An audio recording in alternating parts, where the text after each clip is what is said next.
It didn't go live, which is good. I was going live and what is going on? I do not know. It didn't go live, Readers which is good. I was going live and what is going on?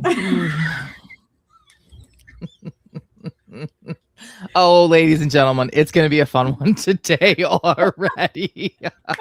We're going to talk about clean reads in this episode, so stay tuned.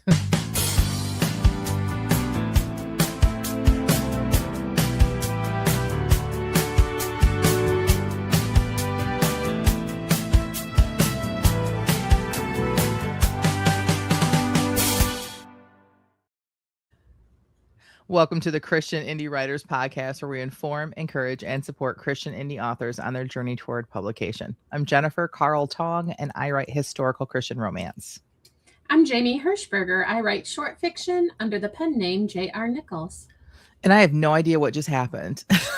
Did you have a speaker on or something? Yeah, well, I had our show on another tab because I wanted to let everybody know that we were starting a little bit later. And then it went live, but you didn't think it was live. And so you were like, I don't know why it didn't go live, but apparently it did, because then you saying that came through. So I don't know how this episode starts, everyone. Oh, ladies and gentlemen, we're so sorry for the homemadeness of this podcast, for sure. So I don't know the real name, but we're going to say Kiramar says, isn't technology wonderful? Yes. So it is so wonderful.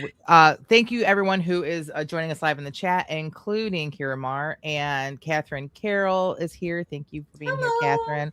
Christy is here as well. I'm assuming that Sadie is with her. Good morning to her. Piper Dow was also here this morning. If you have never joined us live in our chat, we encourage you to do that. We go live every Friday at 10 a.m. Eastern. And it over on YouTube, and it is just a lot of fun. And we have a lot of great Christian writers who are in our chat that are way more information than what we have. They are far more knowledgeable than we are. So they are definitely an asset to the show. Piper says, we love the homemadeness of this show. Well, that's good, because there's a lot of that to love. And Chrissy says that Sadie is indeed with her. She says, hello. Hello, Sadie. Oh, and it's Meg. She says it's me, Meg. Oh, hi, Meg. Oh, hi, Meg. This morning, Meg. All right. Well, to everyone who is listening to this as a podcast, we really appreciate you as well. And we would hope that you would take the time. It's absolutely free, just a matter of your time, to like and subscribe to the podcast that you're currently listening to. Share it with another Christian writer who needs encouragement and a little bit of community. We would appreciate that as well. Well, ladies and gentlemen, as I kind of hinted at, not as well as I probably should have, but we are going to be talking today about some clean reads. And in a previous episode, 2 episodes ago, so in episode 325, we talked about the trends in Christian publishing and what was actually selling in Christian publishing. So if you have not listened or watched that, head back over to 325 and do that. But the Evangelical Christian Publishers Association, which is the ECPA, they used Nielsen's book scan data and identified that there's a growing demand for for different things. There was certain topics specifically. And so we're going to cover each of those topics in a specific episode. Today, we're covering clean reads, which means specifically stories that are without explicit sexual content or graphic violence or excessive profanity. So we're not just talking romance. Usually when you hear clean reads, you think that this is definitely going to be about romance. And trust me, we are going to cover that. But it isn't just that. People are, because this trend isn't limited to just Christian fiction or clean Christian romance or clean romance. Readers across genres are just actively searching for books that offer a compelling story without content that makes them feel uncomfortable or exhausted or unnecessary. So that's what we're going to talk about today. All right. So our main idea number 1, why readers are actively seeking clean reads. Jamie, why do you think that readers are actively seeking clean reads right now? Well, I have talked before, and this really isn't something that we noted on the outline, but there seems to be societal shifts that happen when the boomers were growing up, everything was very wholesome. Leave It to Beaver and Mayberry were very popular on television. If you don't know, that's very wholesome content.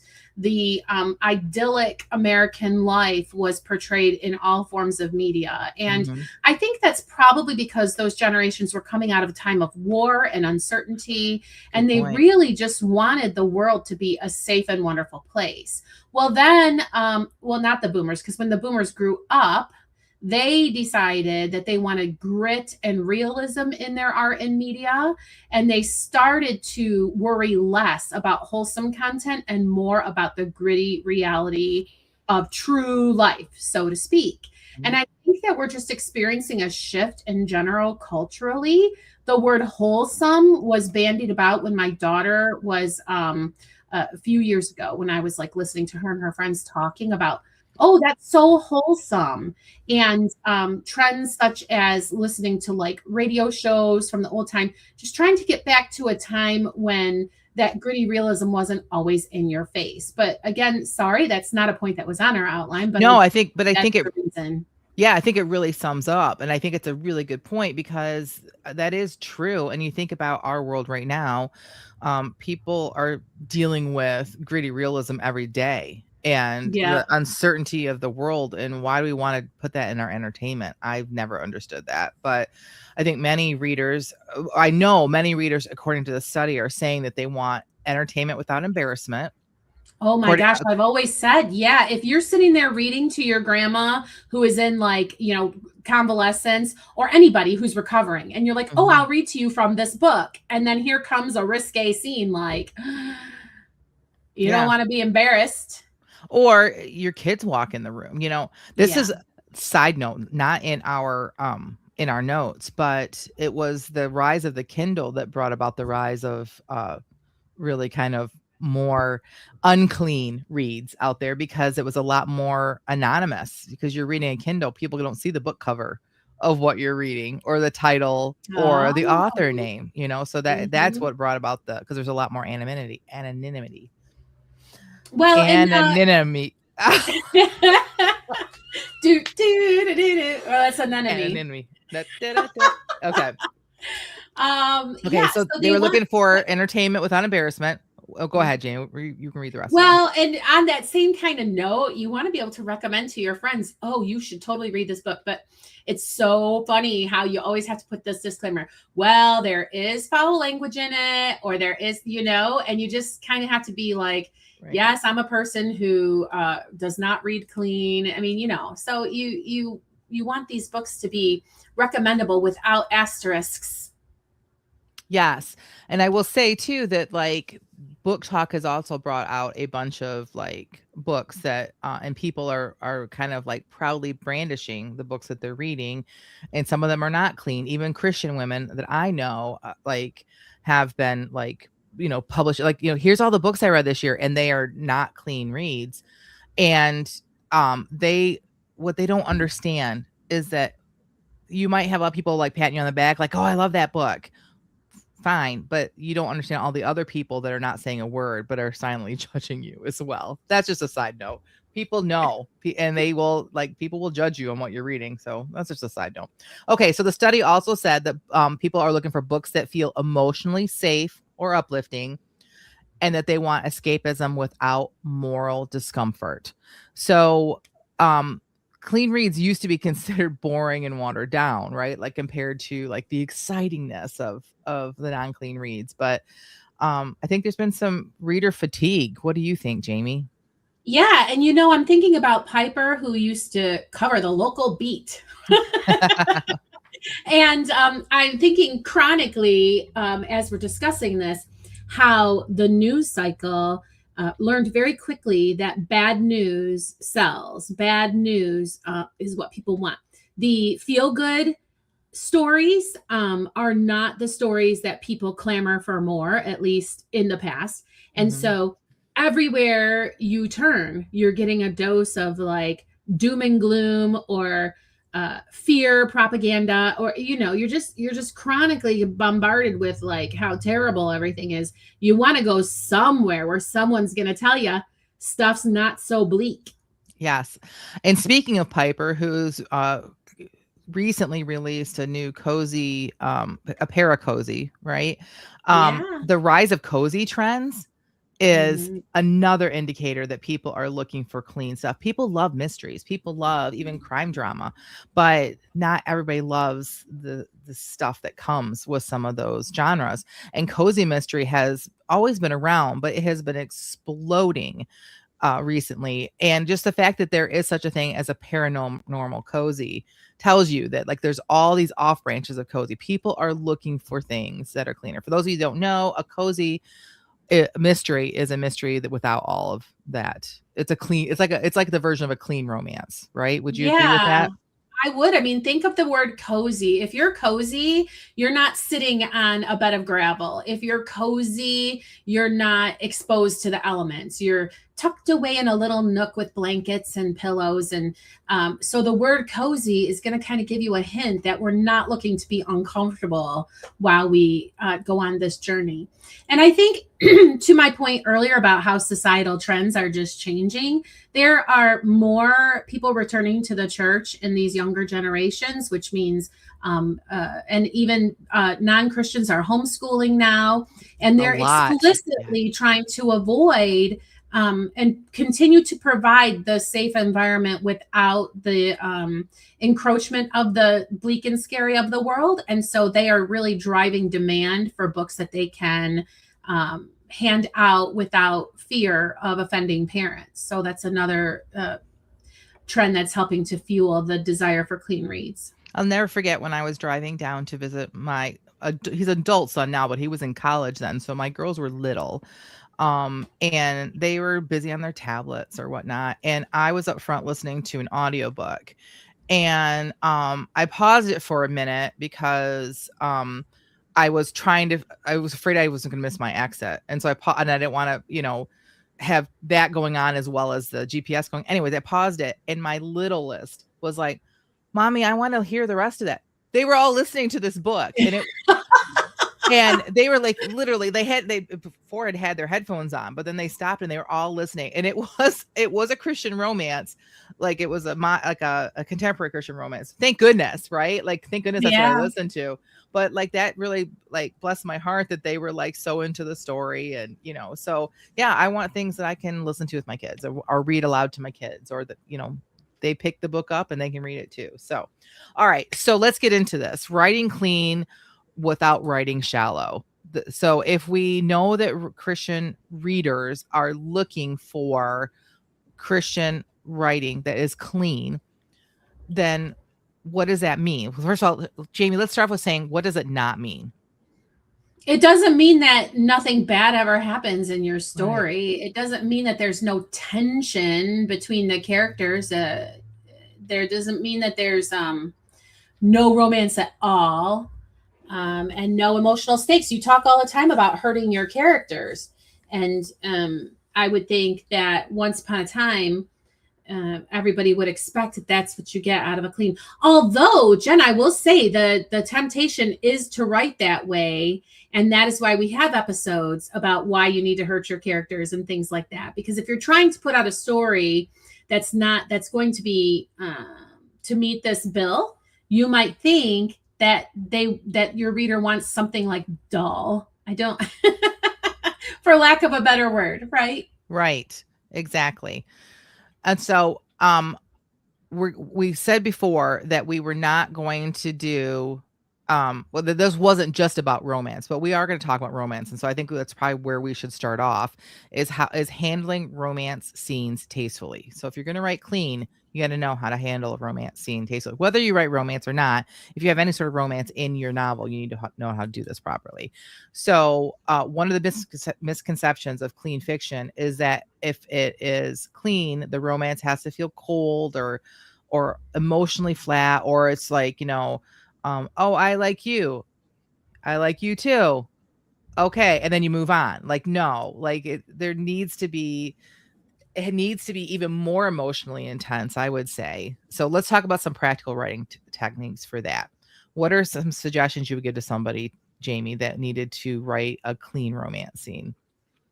I would say steer away from physical sensation and lean more into the emotional reaction to Mm, what is happening in the moment. agreed. I think you could say you're nervous, you're warm, you're uncomfortable, you're shifting your feet, you're hesitating, things like that.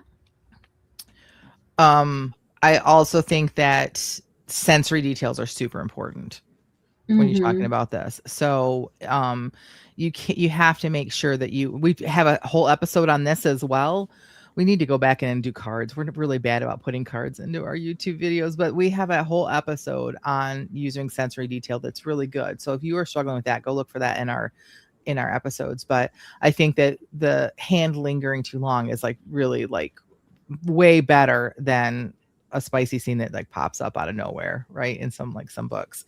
And what Um, I think is funny, just to that point, real quick, is if you mhm. go back and you read some old literature, some of the things that you were just reading, oh, blah, blah, blah, his hand brushed hers or whatever, like we don't even recognize that that would have been so scandalous to read. Oh, no, they had physical contact, like it would have Right. been, Yeah. and it's just, I don't know, I just think that's very interesting how the bar was low before. Agree. So Jen, you're the romance expert. How do you build that romantic tension then? If you're, yeah, what do Well, you? first of all, you need a plot. I know people are going to disagree with me, but this is how I do it so that you can Yeah. build these things in. You need to make sure that Mhm. you have some interrupted moments. Like you can't, the first time that you want them, like the reader thinks that they're going to kiss, you can't just let them kiss. Like you have to have some sort of like interrupted moment. Somebody walks in on them or they are really close to each other and you're like, what's going to happen? And then all of a sudden a bell rings. That's, I know it sounds very typical, but like something along those lines is a great way to build tension. Their feelings cannot become resolved too soon. I think that's what happens a lot in some spicy books is that they admit their feelings or there's they need to get to the sexual part faster, right? So that they can have that in the book. In a clean romance, you really get to simmer in the unresolved feelings. So make sure you don't try to resolve their feelings too quickly.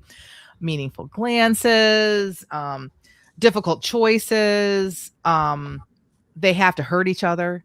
Like whatever character A's pain point is, character B has to somehow trigger it, like unknowingly. And the best part is when it's because of their pain point, right? It's when their pain points, like whatever their flaw is, their flaws have to somehow hurt each other because otherwise, how are you going to have an arc where they heal from this, right? Or how they mature or they grow in their character arc. So those are some. So listen, Jen, I just want to back you up here with this whole unresolved feelings and not getting to the point too soon.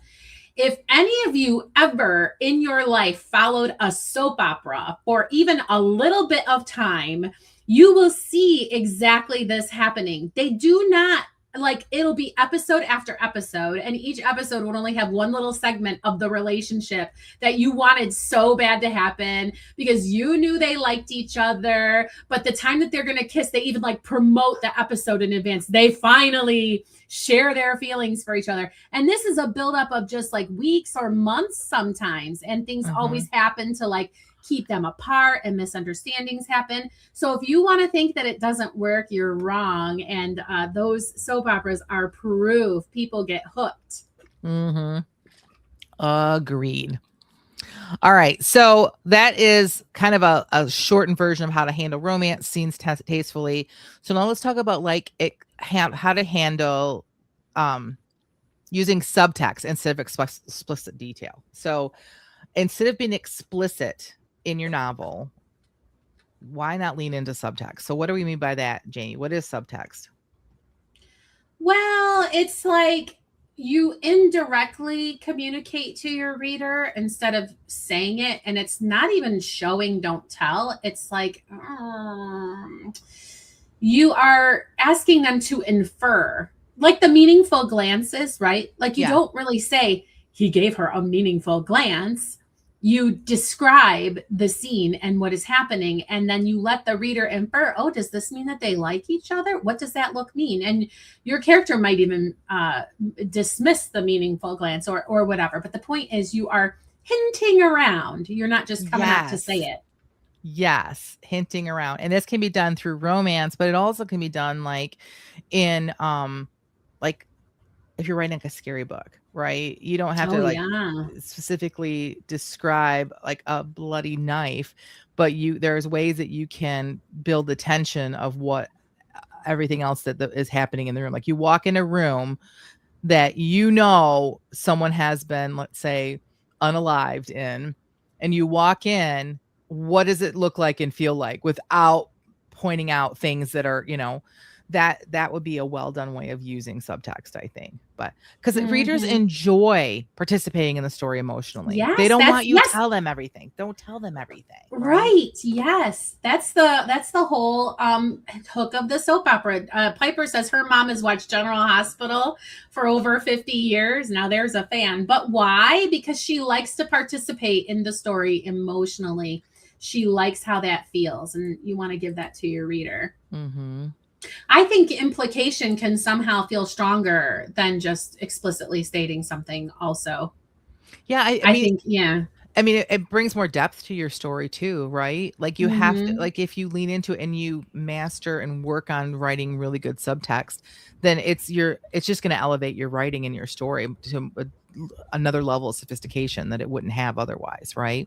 Yeah, And and honestly, I think that's where movies miss it because movies cannot do that. right, right, exactly. Right. That's why you Um, read the book. Mhm. mhm. Yeah. Over explaining, I think all actually can weaken the emotional impact. So like again with movies, they have to use music and lighting and other things because they cannot do so that's how they I guess would handle subtext. But in order to get that emotional impact. And that's why so many people say, well, the book was better. It might be exactly like it might tell the story visually exactly like the book, but it won't be able to do the subtext and the things that you can with your writing. Yeah, they might even like close up on the main character's face and you can tell like they're having ponderous thoughts. But if you read the book, you know what those thoughts are and Mhm. they just cannot replace that. So I'm saying like that's the Right. key to getting people prefer your book to the movie. Now I know that my experience is romance, right? So I always have a bunch of romance like examples, but like instead of just saying like Mr. Boss is attracted to Marnie, like we have Mr. Boss remembering Marnie's coffee order or Mr. Boss noticing that she was late for the meeting and so he stalls his father. And then we find out that he noticed that she wasn't there. A room full of other people, but he notices she's not there. Do you know what I'm saying? So like it's things like that that you start to give these little subtextual hints. And it just again, it makes your story just so much better. And makes you like the person better. If we just said Mr. Ross was attracted to her and the end, nobody cares at that point then. Oh, he is okay. So Yeah, and I am thinking that this is a key element to writing humor as well. mhm. The subtext is you're setting up ahead of time this whole thing about like I don't know his pants are too tight or he's thinking he wants to lose weight or whatever, whatever, whatever. And then later in the book, when the pants rip, you're giving your reader like a payoff instead of just like straight up saying, you know, whatever, I might split my pants or something like that. Just trying to give like another non-romance example there that humor is also benefited from the use of subtext. Right. We're about to move into like examples beyond romance, but I want to show what Piper said. Piper says, "My books don't address much romance, but language is my tricky area. So many say include cussing because that's life. People swear, but I don't swear. Plenty of people I know don't. Use a thesaurus." I would agree with that. I think that the people that say that everybody swears, they don't hang out with people that don't. There are plenty of people in the world that choose to not use that language. So, all right. Examples beyond romance. There's ways of using subtext beyond romance. What are some of those examples, Jamie? Well, like I said before, you know, if you're trying to hit at humor, but Hmm. grief is another huge one Yeah. because if you know that your character is grieving and you send them out into the world and they, I don't know, see a bird, and you know as the reader that that particular bird was so and so's favorite, you're not spelling it out that this person is having a moment of reflection and grief. Your reader knows. Yes. So you can use subtext to communicate grief. And we kind of said hinted at fear. yeah, we kind of Yeah. hinted at fear earlier. I think that resentment is another good one that is like, oh gosh, like just showing mean girl scenes, like, and you don't have to know that this one girl resents like this other girl being the new girl, but the way she Ugh. treats her and acts, like you know, like She's mean and she still keeps getting, you know, accolades or awards or whatever. right. And, you know, yeah. And then because we write Christian fiction, because I write Christian fiction, like the spiritual struggles of my characters, forgiveness, grace, all of those things are ways those can be represented in ways using subtext that works really well too. So all righty. Okay, so next topic. I gotta pull the banner up. Creating tension through character dynamics. So explicit content is not what keeps readers turning the pages of a clean novel. Any novel, really. What does keep them turning the pages, Jamie? Oh man. Well, tension, because as we were discussing, you are invested emotionally in what is going to happen next. You want to know, are they ever going to profess their love for each other? Are they going to make it back to the spaceship on time? Are they going to resolve this plot that you've been building up for chapter after chapter? And that is what we were saying earlier. You can't just have a book where nothing happens, where there's nothing bad going on, no problem that needs to be solved, no issue that needs to be resolved. You have to give your readers that tension. Yeah, and I would say that readers don't turn the page because there's a there's a bloody knife. They turn the page because of the uncertainty, the conflict. Are they going to get away from the person with the knife? Are they going to get like whose blood is it? Like all of that, like uncertainty and the emotional stakes and the like. That's the part that keeps them, coming. So I'm not saying you can't have a bloody knife in your book. I mean, I don't know why I keep going back to that because I don't write that type of book. So I guess I don't know like the right terminology, but if you do, like, hopefully you get what I'm saying. Jump in the chat if you have a better example than I do. But I mean, literally, it doesn't matter what the genre is. Readers want to engage with characters that want different things. Like I said before, like the character A and character B, they all have flaws and their flaws are kind of reacting to each other. They want characters that misunderstand each other, not because they want that the whole novel, but because it's the resolution of that misunderstanding that's so satisfying, right? That challenge each other, that grow together.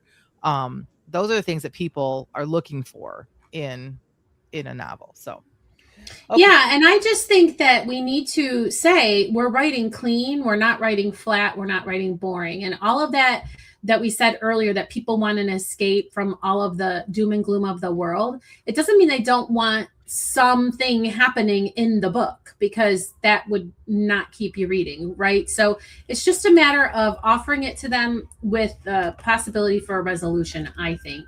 Yeah, because they become invested, right? You want them to be invested, and they're going to stay invested because of the possibility of a connection, right? The anticipation is often more powerful than the actual gratification. They know the gratification is coming generally. Right. And if Yeah. it doesn't matter what the genre is, people that love a certain genre, they kind of feel, even if they don't understand story structure, they know what they want and what they like internally, and so they're expecting certain things, right? In romance, Yes. it's for them to get together. In a cozy mystery, it's for the solution of the mystery. And so they know that's coming, but they become invested over the possibility of that connection between. So yeah, and I think it's a great writer who can write first person and still have you terrified that the character is going to die. right. That's a mark of a great writer. So speaking of terrified, let's move into our very last thing we want to talk about is writing believable villains in danger without graphic violence. So clean fiction does not require lowering the stakes. We talked about this over and over again. We want your villains to feel terrifying, and danger can still feel really real. I feel like some of the villains I've written in my novels are downright terrifying. Some of them, like I feel like it gives you a gut punch. That's what I'm hoping. But fear is often psychological rather than visual. Would you agree with that, Jamie? Yes. Sorry, I don't know why I thought that my mic was on mute. Oh, it's Absolutely. okay. I think that's possibly even better. I mean, just kind of like the spicy stuff, you know. I don't remember what the movie was, but I saw a movie and it was just like supposed to be like a horror movie or something, and it was just like, you know, uh calamity after calamity after calamity with no real plot to kind of hang it together. And that's just it didn't do anything because it was just the physical altercations and harm. It was not great. All right, so let's give the reader some actual techniques for writing some strong, clean suspense. Okay. All right, Jamie, what is a suggestion you would have? Okay, you need to first of all write a character that people care about and then focus on what they are afraid could possibly happen. All right, so getting into their head and twisting them up about like, oh no, what's behind the door or whatever, instead of just immediately resolving. But tell us, like, communicate to us what your reader is afraid of. If you can't tell me what your reader or what your character fear is, what they're afraid of, then I would tell you that you're not ready to write your story. And now let me backtrack a little bit. When I first started writing, I got some advice from I don't know where that I should write out this whole thing of what is my character afraid of? What is their greatest fear? And I'm like, that's so stupid. I don't need to know all this stuff about this person. But when you think about it, a person's greatest fear controls an awful lot of the decisions that they make in life, right?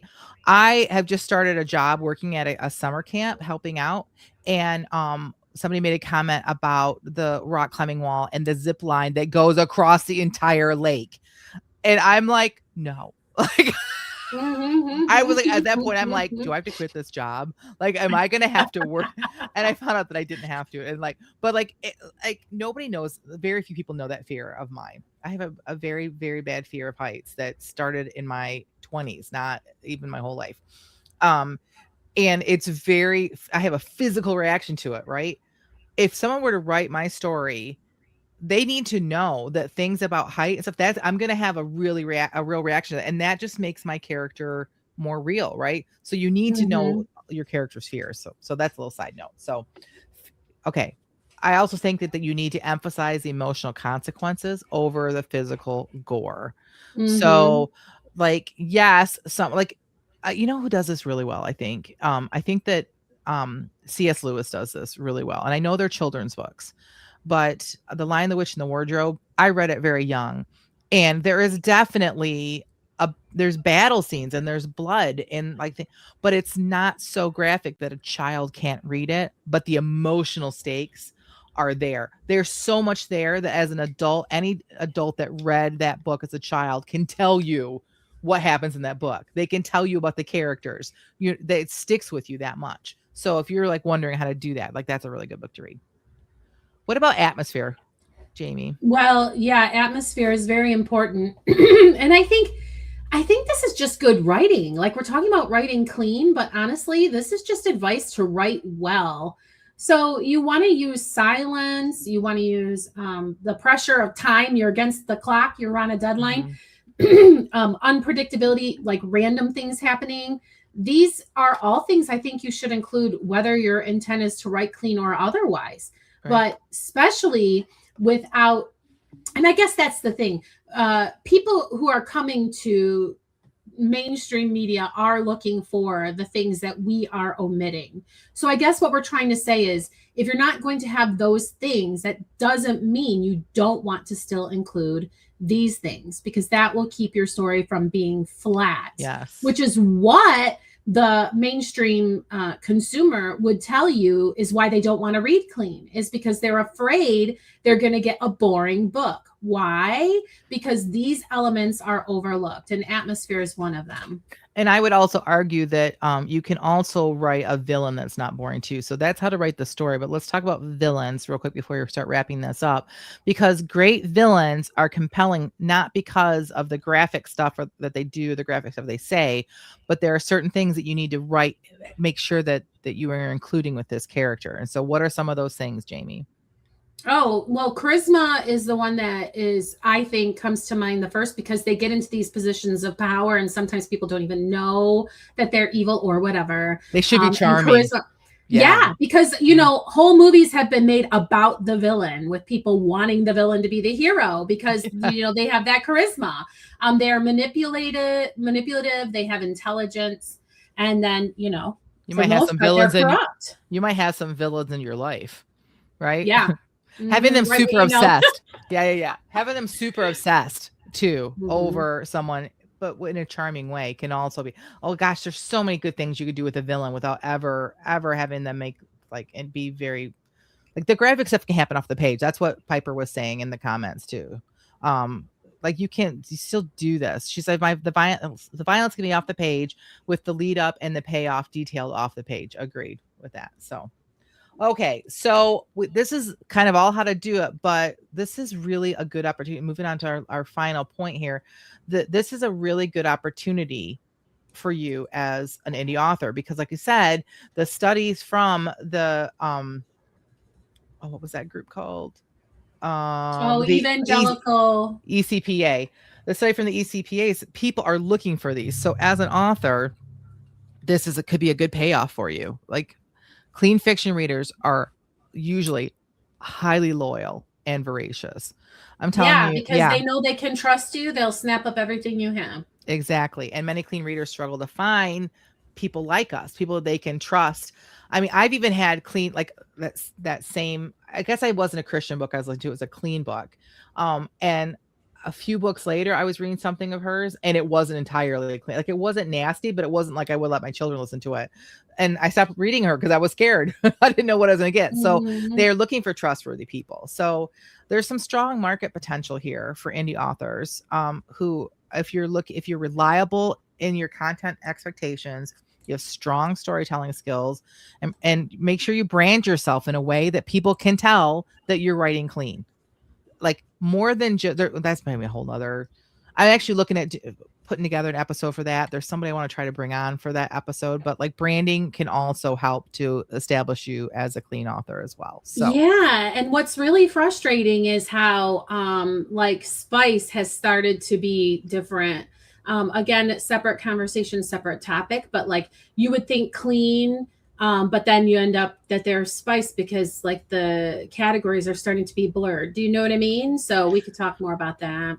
and just the opposite. I've just recently found a writer. I don't know that she's Christian, but I do know that she's clean and she writes fantasy that's clean. And some of her, she does a YouTube channel, and some of her content talks about how she gets pushback from people saying like you can't write fantasy with it being clean and blah blah. But she's selling books. Like she is just out there being scrappy and she's doing well. So it can be done. There is an audience for it. So And just before we go, so that you don't have the experience that Jen had with that particular author, you do want to clearly label anything that you might think would be triggering if it's suddenly you're randomly out of character writing something that your readers would not be expecting. exactly. I agree. All right, ladies and gentlemen. Well, thanks for joining us for the discussion, but do not go away because now it is our favorite time of the episode, and that is the feeding of the backs. For those of you that are new here, we take a prompt once a week and we spend 15 minutes writing to the same exact prompt. Then for 15 minutes, and then we don't edit it. We don't look at it again. And then, like crazy people, we share it live here on the internet. So since we don't edit it, then the feedback we give each other is just positive and encouraging because this is raw stuff. And so, Jamie, tell us what this week's prompt was, and please share with us what you wrote. Okay, this week we had a sentence, a sentence for our prompt, and the sentence was, "Let me help you with your baggage." Now, it is not in quotes, but you know, that's Oh, up I to didn't you. even realize that. I used it verbatim because I It, thought it it was in quotes. totally, it should be in quotes, right? Like, what a weird sentence to not be in quotes, but whatever. All right. So the driver said, "Let me help you with your baggage." And I found myself thinking, baggage? I have baggage, like for real, a matching set of suitcases on wheels that fit together like Matryoshka dolls for storage. It was the first time I felt like an adult, you know? Uh huh. Pedro swiped up the last bit of queso with a broken piece of chip. "Can we get some more, please?" he said to the passing server, who I recognized was not ours. As she had already gone too far to make eye contact with Pedro, she looked at me and gave a nod, in which I either perceived or manifested with my imagination not a small amount of annoyance. Through all of this, Pedro's eyes did not leave the screen I knew was attached to the wall above my head. "This is a total disaster," I said, staring at my own pile of naked chips and grateful that someone was hopefully bringing another dish of queso. Excuse me. Pedro did not even acknowledge this comment. Depressed, I fished my phone from my purse and opened up the dating app. With a clickety click, Pedro was blocked, and a message was sent to the guy who I'd been ignoring for the past couple of days while I vetted Pedro. "You know, it's pretty rude to be on your phone when you're at dinner with someone." Incredulous, I looked up to see Pedro was finally looking at me. "Here you are, folks." The server, our actual server this time, set a bowl of queso on the table next to the empty one. "Are we finally ready to order?" She tried not to emphasize the word finally, but failed as far as I was concerned. "Yes," I said, picking up my menu. "Not yet," Pedro said at exactly the same time. He made a shooing gesture with his hand. He was still looking at me. "You have a lot of nerve calling me rude after the behavior you've displayed today." "I'm supposed to be rude. You're meant to be my counterbalance." "You're kidding, right?" "Why would I kid about such a thing?" "Let me get this straight. You honestly believe it is okay for you to be rude to me, to the restaurant staff, and to anyone else we might encounter because I'm going to be polite to them? Isn't that the way it works? Yin and yang? Push and pull?" "That isn't the way I work," I said. I removed my napkin from my lap and slapped it onto the table. I dug into my purse for what grandmother called my pin money and slapped a helping of that onto the table as well. "Here, I'm done." I stopped to apologize to both of the servers we'd encountered on the way out, not realizing exactly how embarrassed I'd been until I was out of the Casa de Fuego and the cool evening air hit my face. And that's all that there is for today. Oh, girl. I was so glad when she stormed out of there. First of all, like, so she went on to a dating app because she's like, okay, this date is not working out, right? So this is like not a boyfriend or anything. So well done. I think it's hilarious. By the grace of God, I hope I never ever have to meet anybody on a dating app. It was so good. And do you ever like go to a restaurant that has this TVs and notice that like people aren't communicating with each other, and or they'll be on their phones, but the TVs, that's been around forever, that like they're looking at the TVs, not the person with them. So yeah, that was really well written. I love it when you do restaurant scenes. They're so No, good. thanks. I Yeah. appreciate it. Thanks, Jen. Yeah. And I am really curious to see what you did with this sentence because I feel like sometimes the beauty of this is just the diversity in what comes out from the same prompt. Well, here we go. All right. Mr. Boss came and stood next to her. He picked up a post-it pad and scribbled on it casually. "So you haven't been back to Ohio since you left for college? Not even to see family?" "Yeah, I don't think the cornfields miss me." "Why do you do that?" So this is italicized. She's thinking this, not saying it. "Because my palms sweat when you stand close to me." Back to out loud. "I'm a sarcastic person. I'm just who I am." "That's not what I'm talking about." Marnie stopped and looked at him. "So you like my sarcasm?" Mr. Boss shrugged. "It would be hard to dislike sarcasm while still liking you. It's part of your DNA. Wait, had he just admitted to liking her? Of course, Hmm. he didn't mean like, but even liking her, well, that was, "Why do you always deflect whenever I ask about your past?" Marnie felt her sarcasm meter rising, but the earnest look on his face sort of doused it. He looked genuine, more genuine than she had ever seen him, and something in her wouldn't allow her to escape his question with a pithy quip. But it also didn't make her ready to open up. She sat on the sofa. I just have a lot of baggage, she finally said. She used the line before and had always done the trick. People always want to know your business until they realize they actually have to invest time in you to learn your business. Mr. Boss sat next to her, like directly next to her. He reached for her hand. Let me help you with your baggage. Yay! Now I'm mad that I knew what the prompt was because it's so good that I'm mad that it was spoiled for me. Yay!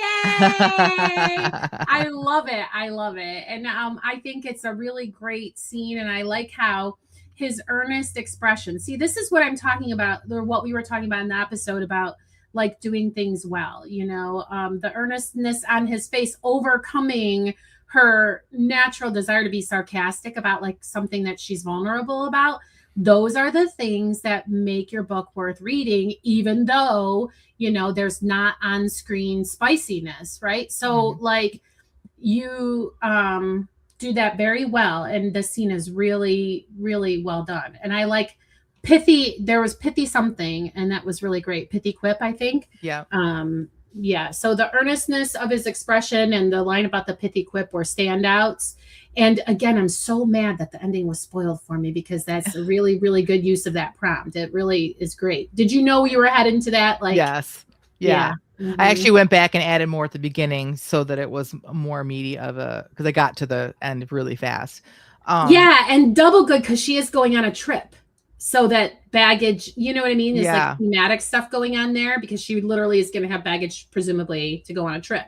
Right. Yeah. And I appreciate the comment about the earnestness, because as I'm writing it, I'm like, oh, I'll make this better later. Like I feel like I did it. That was like telling you. Like I'd rather describe his look and let you realize that he's earnest, like he really wants to know, kind of a thing, without me telling you he's earnest. You just say, but I only have 15 minutes. But the word earnest is so specific and so delicious that sometimes the tell is the right thing. It may be the case there, but you'll decide when you go back to look at it. Yeah. Awesome. Meg is like shrieking, Mr. Boss. Yeah, very well done. Great scene. She also said, nice, Jamie. That flowed so well. I agree. All right. So let's wrap it up, Jamie. What is next for you? I don't even know. I am not prepared for the what's next. Hopefully, writing, making time for the writing and getting into it. Like I will tell you, I do feel more motivated to try to make some headway into finishing up these things so that I can start with marketing and playing around with trying to do more sales, because the accidental sales I get once in a while, just, there's probably an opportunity there. Right. What about you? What's next for you? I'm going to try to get into the office hours more often. So in our Patreon, we have a Zoom room for office hours. And if we want, we can go in there anytime, but like we can also shout out to the other Patreon supporters and see if anyone wants to like, body double, like be in there together and keep each other accountable and get some writing done. Cause I've got some serious writing to get done. So that's my goal, is just to make sure I get into the writing room more often. And I think I'll get some more stuff done if I do that. And I've got I'm doing some prep work for book launch. Not ready to kind of talk about that or announce a date or anything yet, but I've got some things in the works. And so that's what I got. Exciting. Yeah, I know. All right, everyone. Thank you for joining us today. Join us next week. We're going to talk about another one of these topics that came up through this research. But until next time, may your pen be prolific and may your deadlines be met, and may all of your words honor Christ. Bye, everyone. Bye.